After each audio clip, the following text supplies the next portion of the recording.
Bon dia, nois i noies de l'Escola Gabriel Castellà i Raïc d'Igualada.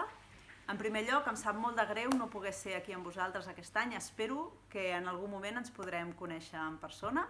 Soc l'Eva Santana, soc l'escriptora que ha escrit l'Oriol Pelacanyes. L'Oriol Pelacanyes és una col·lecció de llibres que ara mateix ja té 14 títols i es poden llegir per separat, perquè cada llibre és una aventura diferent.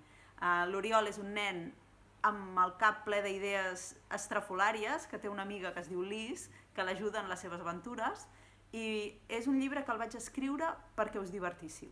És un llibre que a mi em diverteix molt d'escriure i el que volia és que vosaltres, quan el llegíssiu, us ho passéssiu bé, que riguéssiu i que penséssiu quins personatges més estranys i quines coses que els hi passen.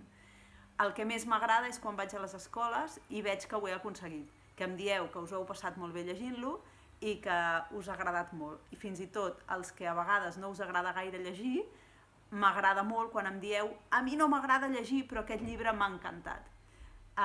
Espero que en podreu llegir algun, els trobareu a les biblioteques, a les llibreries, i no us oblideu que aquests dies que estem tancats a casa, si llegiu, podeu anar a qualsevol lloc amb el vostre cap. Molts records i espero que ens veurem en persona ben aviat.